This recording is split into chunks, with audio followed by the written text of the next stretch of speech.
When my husband and I stepped out of the car, my mother-in-law and sister-in-law greeted us with enthusiastic surprise.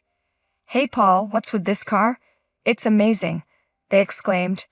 "I'm glad you finally decided to join our side of society, but it's quite a leap to buy such a luxury car out of the blue."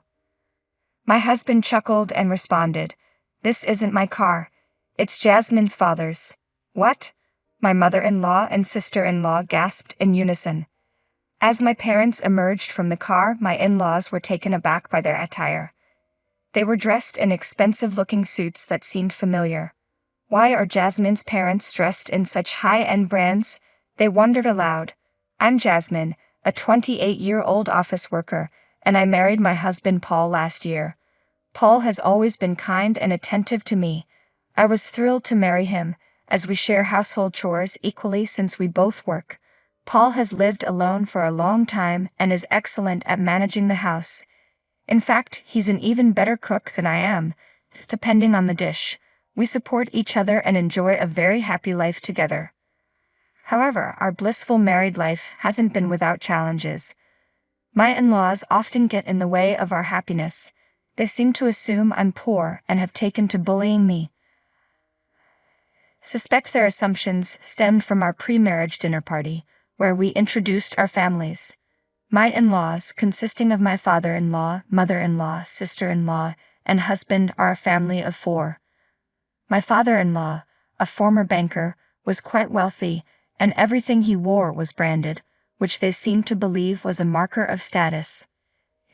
In contrast, my husband is the only one in the family uninterested in such things.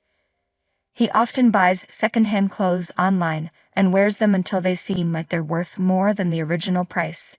So when I met my in-laws, their tastes and personalities were completely different from what I had expected, given my husband's more modest approach.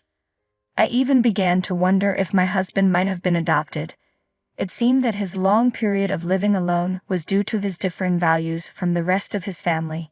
He started living independently as soon as he entered college, partly because his family equated wealth with worth. When my in-laws and sister-in-law first met me and my parents, they left a very poor impression. My father runs a small factory, and once they learned this, they ridiculed him.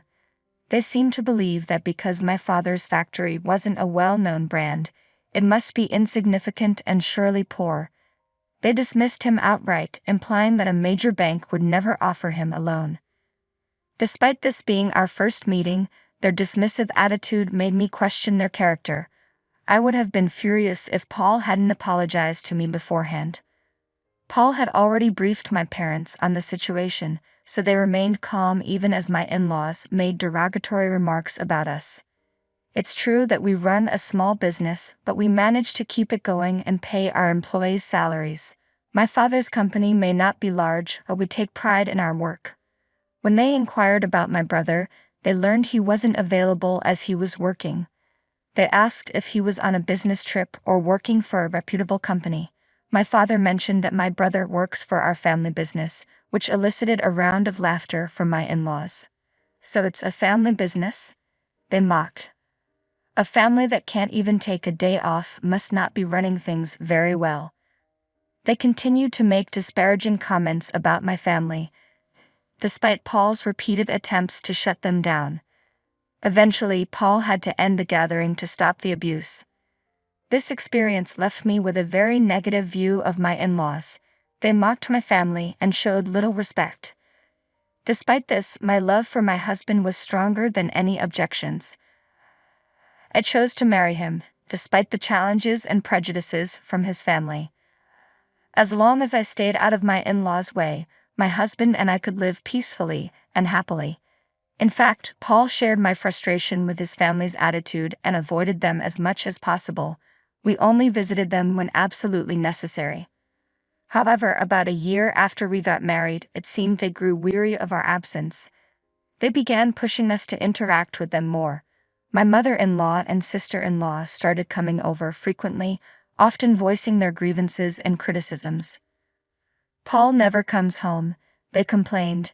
"She must be trying to keep him from visiting us. I bet she's envious of our lives." Well, it's no surprise. We live differently from people who are less fortunate. But she should at least give us a grandchild soon. If she doesn't produce an heir, she's nothing more than a gold digger. They would arrive shortly after I got home from work and leave before Paul returned. I usually got home early because of my job, but Paul often worked late and didn't get in until just before 9 p.m. During those 3 hours, my mother-in-law and sister-in-law would visit to berate me. They'd criticize our modest apartment, saying, "Paul works for a good company. You should be living in a nicer house." We felt our home was perfect for us, but they insisted on imposing their standards. They'd comment on the contents of our fridge, saying, "There's nothing fancy here. Where's the caviar?" And belittle me. Why did Paul marry someone so boring and financially strained? They'd threaten me, saying, "If you ever touch our money, you'll regret it. We'll make sure you're erased from society." Their visits were a series of insults and threats, leaving me feeling ridiculed and belittled before they eventually left. I planned to discuss the situation with my husband and hoped he would take action, but despite his efforts, my mother-in-law and sister-in-law continued their visits without showing any remorse. They began ambushing me at my apartment when I came home, making me dread returning each day. Their relentless criticism was taking a toll on me, and their persistence seemed unending. To cope, I spent time at a cafe until my husband finished work, so I could return home with him. However, my mother-in-law and sister-in-law's behavior only worsened. They'd complain, "You're like a pest, taking away Paul's freedom like that." It was even worse that they waited outside for hours to confront me, which made the situation more unbearable. Paul was so disturbed by their behavior that he even sought help from my father-in-law. Unfortunately, my father-in-law was no different from my mother-in-law. He remarked that having a wife from a less affluent background was unusual for them, and warned that our marriage might be at risk if things continued as they were. Frustrated and feeling cornered, I decided to take drastic measures. Though not something I wanted to do, I resolved to confront my in-laws directly. A few days later, Paul and I went to visit them. When we informed them that Paul was bringing me home with him, my in-laws were overjoyed. However, I was appalled when my mother-in-law greeted me with, "I'm so happy to see Jasmine for the first time in a long time. I don't know what kind of fun it is to be a wife-beater." Over the weekend, as we arrived at my in-laws' house by car, they rushed out to greet us, excitedly commenting on the vehicle. "Hey Paul, what's with this car? It's amazing. I'm glad you finally decided to join our side of society. But buying such a luxury car out of the blue is quite a bold move, isn't it?" Paul chuckled and replied, "This isn't my car, it's just my father-in-law's." When my mother-in-law and sister-in-law saw my parents get out of the car, their jaws dropped. They were taken aback by the sight of my parents in their luxurious outfits. "What an expensive-looking suit," they exclaimed. "I've seen that brand before. It's incredibly high-end. Why are her parents dressed in such expensive clothing?" The shock intensified when my brother stepped out of the car, standing 6 feet tall and dressed in the same high-end brown suit as my father. He looked like a model. My in-laws' expressions changed as they took in his appearance. "Who's that handsome guy?" they wondered. "Nice to meet you, I'm Simon, Jasmine's brother." My brother introduced himself. My in-laws were frozen, their amazement evident as they compared our family to the last time they saw me. Seeing their reaction, my husband was frustrated. "What are you doing? Show my family around the house immediately," he urged.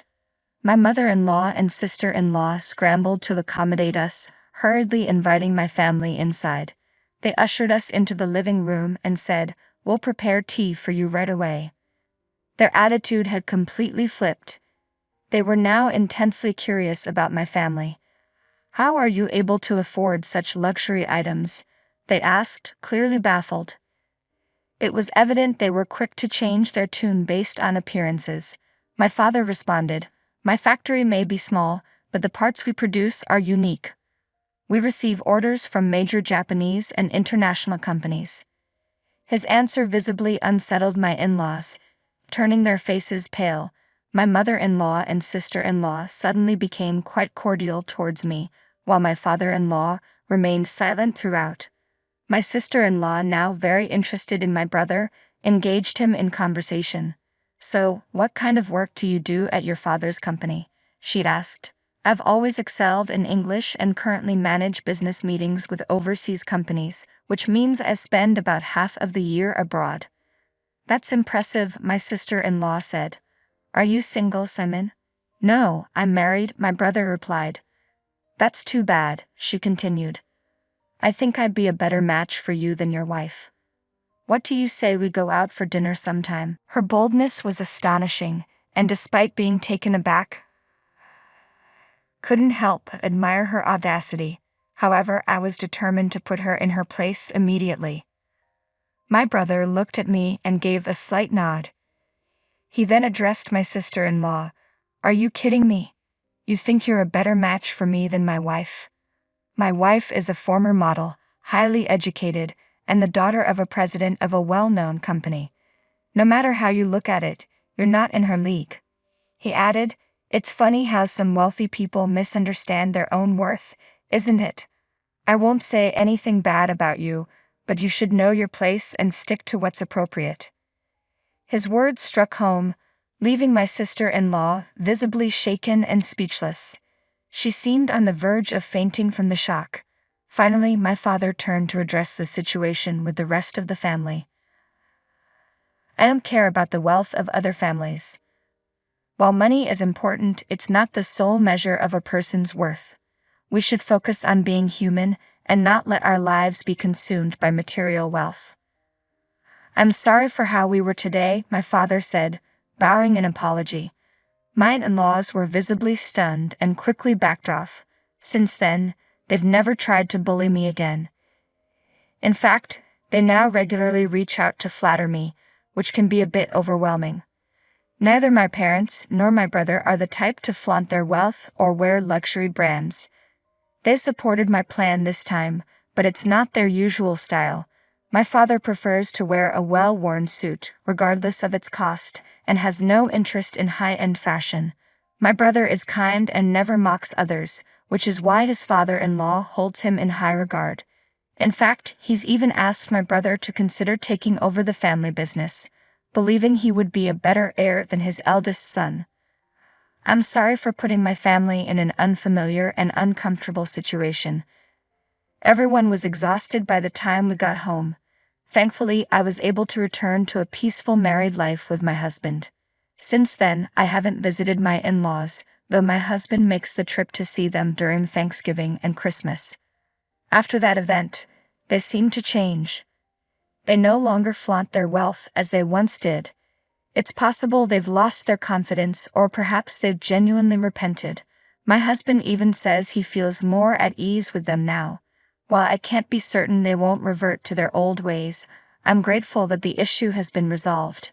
For now, I'm focusing on caring for my husband and family, and living with a sense of modesty. They once believed they were superior, but it turns out that other family members have achieved far greater success. The in-laws should reflect on their behavior. It would be humiliating to continue belittling others based on their financial status. I'm glad we addressed the situation, and I hope we can all continue to live in harmony and appreciate each other's worth.